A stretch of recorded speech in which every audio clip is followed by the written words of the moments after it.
यह आदमी सालों तक सोता रहा। जब वह जागा तो उसने देखा कि दुनिया पहले ही तबाह हो चुकी थी। इमारतें सिर्फ रस्सियों के सहारे खड़ी थीं और टूटे हुए पुलों की किसी को कोई परवाह नहीं थी। वह सड़क पर निकलता है और लोगों से पूछने की कोशिश करता है कि क्या हुआ, लेकिन कुछ बेवकूफ उस पर हमला करना शुरू कर देते हैं। जब उसे प्यास लगती है तो वह पानी पीने जाता है, लेकिन जग से हरे रंग का सोडा निकलने लगता है। वह एक अखबार उठाता है और देखता है कि अब साल बहुत आगे बढ़ चुका है। वह सोचता है मुझे अस्पताल जाना चाहिए, लेकिन रास्ते में पुलिस उसे रोक लेती है। उसके हाथ में कोई पहचान बारकोड नहीं होता, इसीलिए वे उसे गिरफ्तार कर लेते हैं। वे उसे एक पिंजरे में डालकर कोर्ट ले जाते हैं, लेकिन जज भी उतना ही बेवकूफ होता है। बिना कुछ सुने वह उसे दोषी ठहरा देता है। कोर्ट में बैठे लोग जैसे कोई पार्टी चल रही हो तालियां बजाना शुरू कर देते हैं। कोई भी ये सुनना नहीं चाहता कि वह क्या कह रहा है। जेल का एक गार्ड उसके हाथ में एक कुर्सी थमा देता है और उसे एक इमारत में ले जाता है। जेल में घुसने से पहले हर किसी को एक जरूरी IQ टेस्ट देना होता है। वहाँ एक सवाल होता है, अगर एक बाल्टी में 2 गैलन पानी है और दूसरी में 5 गैलन पानी, तो कुल कितनी बाल्टियां हैं? जवाब है 2। ये बेहद आसान है। ये साफ है कि इतने सालों बाद लोग पूरी तरह से बेवकूफ बन चुके हैं। वह अकेला ऐसा इंसान है जिसने सही जवाब दिया। जेल में अपने पहले ही दिन वह भागने का एक जबरदस्त प्लान बनाता है। वह रोते हुए एक गार्ड से कहता है कि आज मेरी रिहाई की तारीख है, और गार्ड सच में उसकी बात मान लेता है। लेकिन जैसे ही वह एक कदम बाहर निकालता है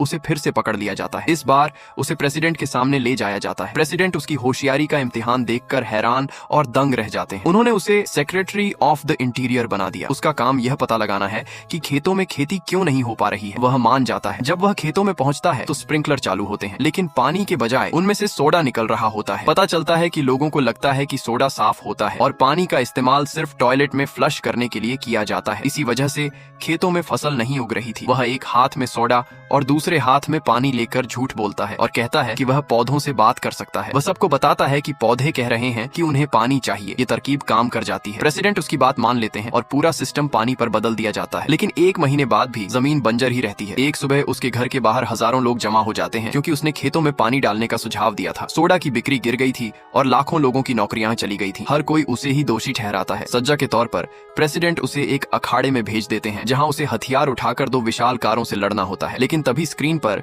बागानों की तस्वीरें उभरने लगती हैं।